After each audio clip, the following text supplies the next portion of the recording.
reason why we're here today is to talk about tokenized real estate. Oh, okay. As I come here, I noticed there's so much development, so much new development, and it's not locals buying these properties. It's a lot of rentals from foreigners as well as a lot of foreign investment. So, Elio, why don't you tell us more about tokenized real estate specifically? Tokenized real estate. Okay, so first, like you said, the market here in Mexico, Rivera Maya, Tulum, it's growing. Yeah. Since it's a beautiful place, like paradise. So tourists are coming here like crazy, especially since the pandemic. And as you can see, blockchain, as we spoke right now about WIF, is taking over. And Solana specifically, because Solana, very cheap transaction fees, very fast, and very easy to use as well. The UX UI is amazing on Solana ecosystem. So we've seen this new trend of fractionalizing stuff. We've seen it on ETH before. Like people buy a CryptoPunk, which is a very expensive asset, and then they fractionalize it in pieces. Yeah. But every time you buy or sell one of these pieces, you spend a lot of money on the fees. Yeah. So now with this cycle, Solana has been a major player, like going to the top 5 in market cap, and it's making it very easy to people to buy and sell, like NFTs, coins, and now these fractionalized assets. And what's happened in this cycle that didn't happen before is that now, since like I mentioned, Solana is so easy to use and affordable, Yeah, you're right. it's getting adopted quicker. Yeah. So now, not only people are just buying coins and buying NFTs, but now they're also buying fractionalized piece of real estate. Mm-hmm. And this real estate can be, like you mentioned, villas, apartments that are for rent on Airbnb. It can be lots, like actual just land, or it can be like a hotel or a resort, like the one I was showing you. This is Alpha. Yeah. But basically, just and it doesn't have to be only real estate. It can be any real world asset. So we can fractionalize a watch, for example, Yeah. or even this house as well. The house we're on right now is gonna be tokenized soon. We can tokenize a Bitcoin farm. Mm-hmm. You So know? it's shares of anything, really. Correct. Basically, just making Okay. just like shares on any company on the stock market, Yeah. but doing it for any real world asset. Of course, the ones that make sense to do it is the ones that are making money. So, property rentals is very safe because the equity is going to go up in value, and in the meantime, you're making money through rentals. Watches, good investment, and of course, like I mentioned, Bitcoin miners. So if maybe you don't have money to put a Bitcoin farm, but maybe there's a Bitcoin farm is into pieces, so you want to own some little piece of it. Yeah. And all this tokenization is gonna, in my opinion, happen in Solana, or the most of it, because of all the benefits Solana brings. And QB, which is our tokenization platform, and Qubit, which is the token for the platform and utility, Yeah. is basically bringing this, and only possible on Solana. We're very happy to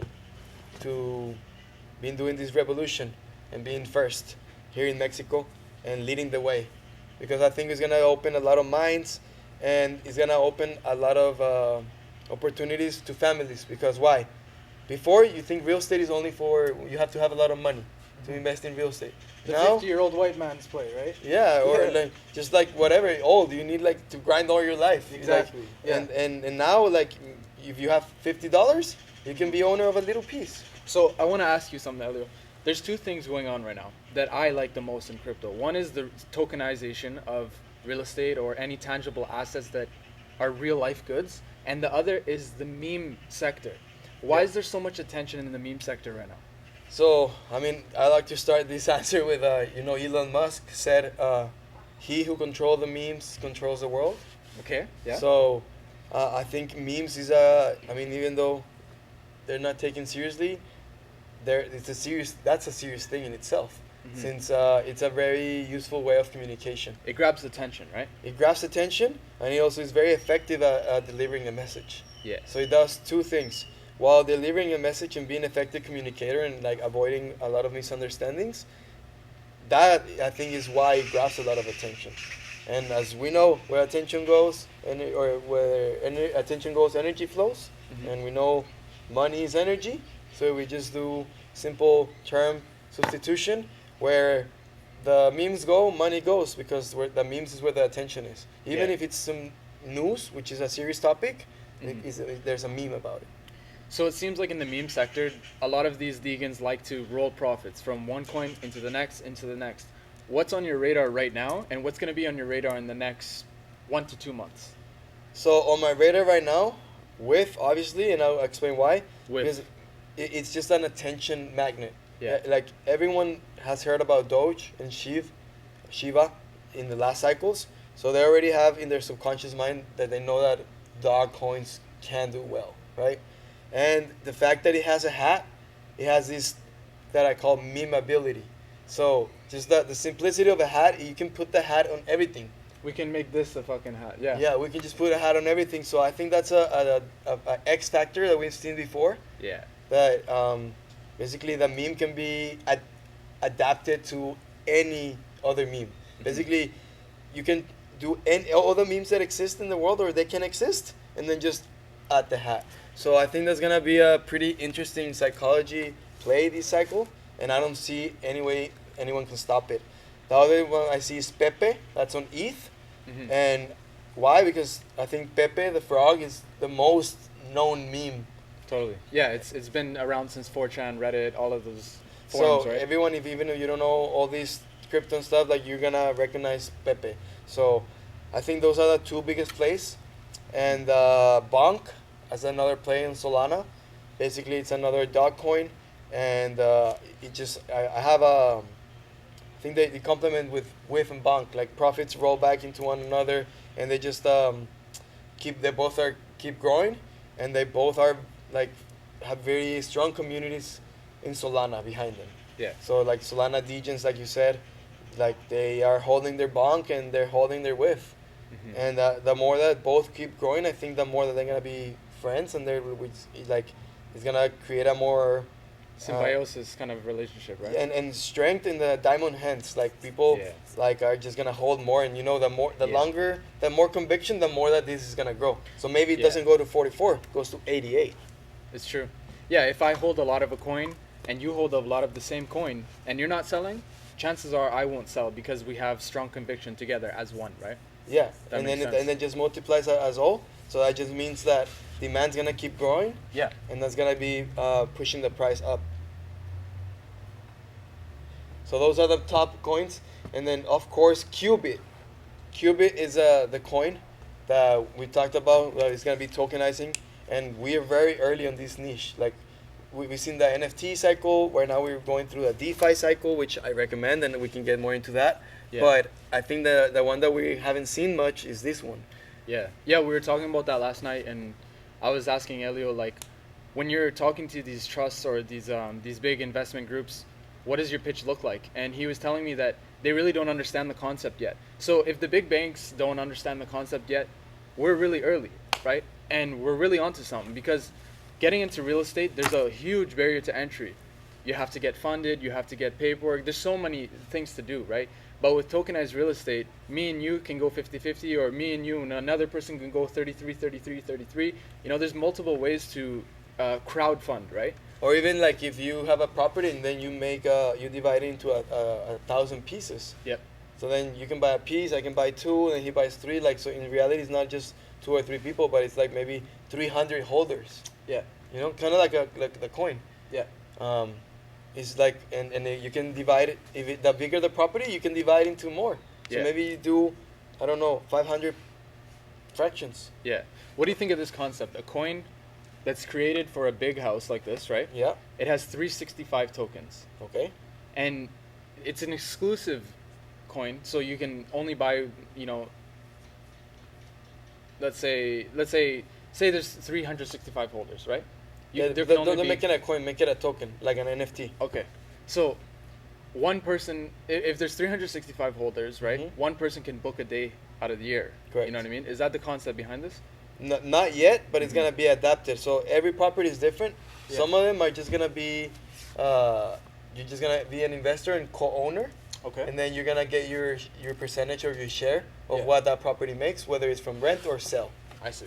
But then, of course, there's some properties Yeah. that they're gonna have that feature, but it's like property by property. It's like Airbnb. Some properties have, they have some service, and some properties are just like a room. Yeah. Some properties you have the whole condo. Sure. Some people, some is self check-in, some no. So every property is different. Mhm. So what QB is doing is gonna be like the platform Yeah. that allows all these different properties that are gonna be fractionalized and tokenized to Mhm. be in top of there.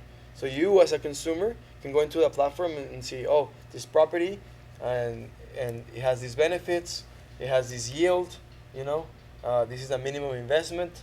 So if you go right now to QB.com or QBDAO.com, let me check what's the correct at. I'm gonna link it right here. You guys can see the URL here, and it's gonna be in the description below as well as the pinned comment. So it's impossible to not find this link. Yes, QBDAO.com. There it is. It's on the Twitter. So Perfect. if you go, you see our sample property, which is a villa that it generates or like 200K a year. Mhm. So the minimum investment for this villa is $100. So if you buy $100, Wow. you just get a little piece of it, Yeah. and you're gonna get let's say maybe $20 from that 200K that's making a year. You're Yeah. making $20 a. So I'm like, apps on blockchain. I'm like, huh. So basically, I understood the concept of DApp, which is Yeah. a decentralized application, which Yeah. is what actually his channel is called. Is DApp University. So I learned about dApps, and my mind clicked, and I said, okay, dApps are gonna be like it's like we saw what happened with the App Store, Yep. and how apps grew. Like the first apps I saw was Candy Crush Yeah. and Angry Birds, which Yeah. was games. So it made sense on my mind that now on ETH, the first apps that we're gonna bring adoption are gonna be games, and we saw actually Axie Infinity do well. So I started Yeah. studying Axie Infinity. I'm like, okay, this is the future. Of course, games, and then everything else.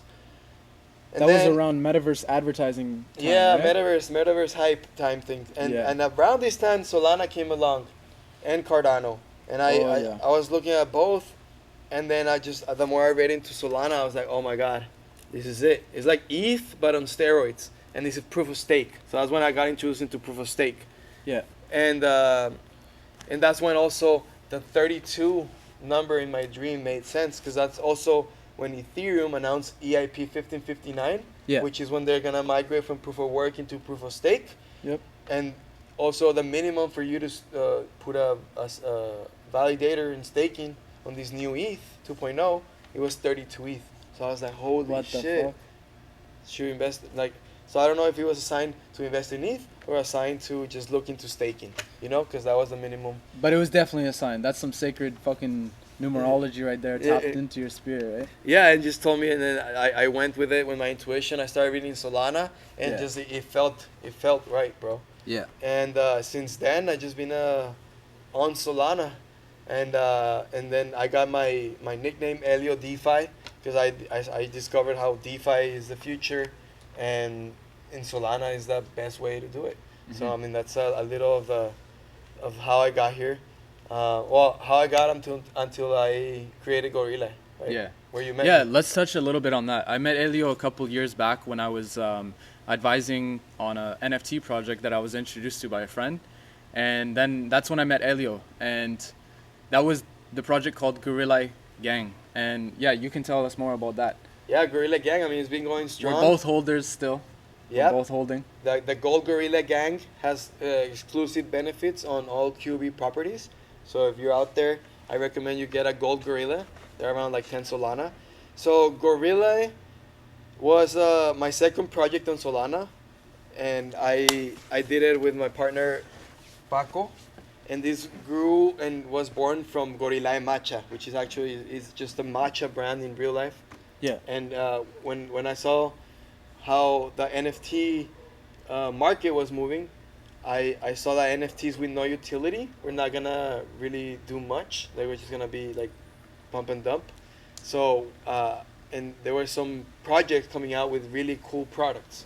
So when I Yeah. saw, and one of these products, it was like maybe food products, Yeah. and creating community around that. So I saw my friend, he has this Gorilla Matcha brand, and I Yeah. told him, bro, you already have the product. Now you can create an online community Yeah. and to help your product. It's like products. What do? They do marketing campaigns, but it's like Web 2 marketing, right? So I started thinking of this concept of Web 3 marketing.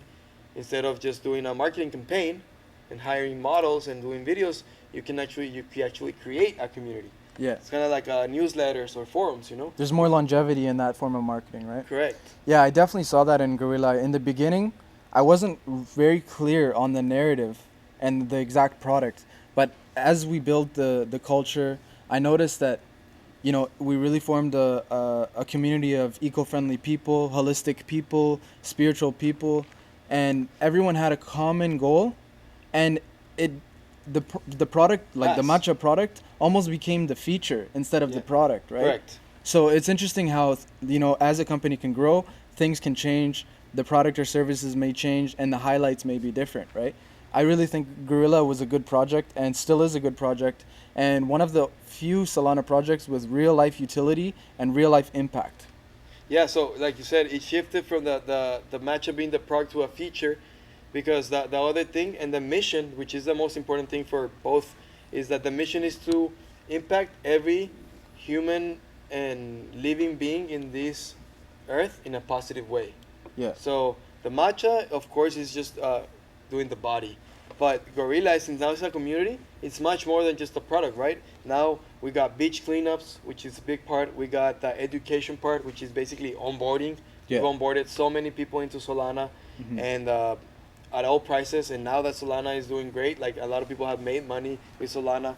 We onboarded a lot of people into the world of blockchain. Yeah. You know, so people that maybe were not interested on blockchain, Mhm. but they go to a beach cleanup because they care about the environment, and they meet a bunch of other people that also care about the environment, but they Mhm. also have knowledge about Mhm. money and crypto and how the system works. So Yeah. it's just about empowering everyone around us, and that's what the Gorilla life is. And empowering now, with all the blessings that we've been blessed with this new bull market. Mhm. We've gone from beach cleanups, we've had events of onboarding, we've given away so many, not only NFTs, we've given away like blessed like you yesterday. Yep. We've done hackathons, we've given opportunities of marketing, we've given jobs, and now what we're doing is we're bringing these exclusive benefits to other real estate that we've been doing with QB. So it's really taking it to a next level. And also personally, as a Gorilla, we just recently invested into Alice. So Alice is a algae company in Monterrey, technology, and they're using algae to clean the air and make products that is good for environment. We'll talk more about this, and we have a deal also with the government in Monterrey. They're gonna be putting these algae in spaces because they clean the air, and then they transform that contamination into product that is good for the environment. And Love it. so we're very excited to, like I said, being now angel investors basically on clean technology. And this Mhm. company got just this year the recognition of MIT innovators. Love it. Okay, Elio, I want to shift into a new topic. Yeah. How do you find a visionary founder? Because there's very few founders out there that are visionaries. You know, they have each trait that you need to succeed. Some of them can build a good product. Some of them can build a good marketing campaign. But there's few who have all of them and have optimism and ambition throughout the whole thing, whether it's up or down in the business. Yeah. What are some of the traits that you see in people that make them a founder that's a visionary? Some traits, well, they have to have passion. So, Yeah. for example, like I use the mission for Gorilla as an example, 'cause I think is the best, is to impact every living being on this earth in a positive way. Mhm. So that's very broad, because systems change, people change, the markets change. So, but what's not gonna change is what your mission is. Yeah. So, as things are shifting around you, if you are just focused on empowering and impacting positively, that's what I call visionary, because you're focused on the vision, which is impact positively. You're not focused on the product, the marketing, like on the Yeah. X amount of dollars made, X amount of goods sold, none of that shit. or Yeah. X amount of holders. Like the numbers don't care. Like as long as it's positive, you know. Yeah. It's like profit is profit, kinda. Mhm. Like that's like a traded thing. When you think it in energy, it's like empowering is empowering. Positive is positive. Helping is helping. Yeah, totally. So just people that really demonstrate that no matter the market conditions, they're just trying to like add. Yeah. That's what I think it's what's gonna drive, and what's driving and what's driven so far the Mhm. market. Because if we if that was not the case, then every bear market, like, everything goes to zero. But it Yeah. doesn't go to zero because there's those like visionaries that they don't even care. I think as I heard Gordon from the Bored Ape, he's the founder of the Bored Apes. He said like we don't even look at the floor price, Yeah. like, because They're focused on the community and the in the products, community right? and the Yeah. vision where they're going, and the floor price might be up, might be down, Yeah. but you don't focus on that. So I think that's thinking and win-win, positive, profit is profit. Yeah. Yeah, I think I agree with that. I think the people that believe impact over profits, those are the people that I like to align with. And another example, other than Gordon, is during the Solana bear market, I saw Frank building nonstop. And yeah, shout out to Frank. He was killing it those times. He was eh? killing it. Shout out to Frank. I met him in New York City. Yeah, that was dope. All right, I think it's time for a quick break.